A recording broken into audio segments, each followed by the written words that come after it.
ప్రకాశం జిల్లా బెస్తవారిపేట పట్టణంలో మట్టి మాఫియాకు అడ్డు లేకుండా పోతోంది. బెస్తవారిపేటలో మట్టి కోసం కొండలు లూటి ప్రజాప్రతినిధులు, అధికారుల సహకారంతో దళారులు దొరికింది దోచుకో, దోచుకుంది దాచుకో అన్నట్లుగా ఉంది. పట్టణంలో ముఖ్యంగా దర్గా కొండ నుంచి కొందరు వ్యక్తులు ఎలాంటి అనుమతులు లేకుండా సెలవు రోజులలో అక్రమంగా వేంచర్లకు ఇంటి నిర్మాణమునకు మట్టిని తరలిస్తూ సొమ్ము చేసుకుంటున్నారు. అధికారులు అనుమతి లేకుండానే బెస్తవారిపేటలో నడిబొడ్డున విచ్చలవిడిగా మట్టిని తరలిస్తున్న వైనం.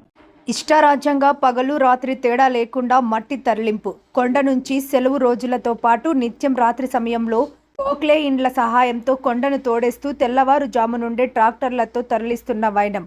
కొందరి వేంచర్ల కోసం, కొందరి తమ ఇళ్లలో చదును చేసుకోవడం కోసం దాదాపు 20 ట్రాక్టర్లతో మట్టిని తరలిస్తున్నారు. ఇలా అక్రమంగా తరలించి లక్షలలో ప్రభుత్వ ఖజానాకు గండి కొడుతున్నారు. ప్రజాప్రతినిధులకు, అధికారులకు కావలసినవి రావటంతో కొండలను గుల్ల చేస్తున్నా పట్టించుకోవటం లేదని ప్రజలు ఆగ్రహం వ్యక్తం చేస్తున్నారు.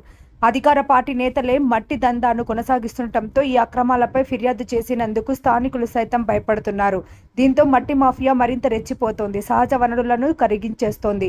నడి రోడ్డులపై మట్టిని తరలిస్తున్నా చూచి చూడనట్లుగా, మాకు సంబంధం లేదు అన్నట్లుగా ఉన్న అధికారులు ఇప్పటికైనా ఉన్నతాధికారులు చొరవ తీసుకొని అక్రమంగా తరలిస్తున్న మట్టిని గుర్తించి వాహనాలను సీజ్ చేయాలని ప్రజలు కోరుతున్నారు.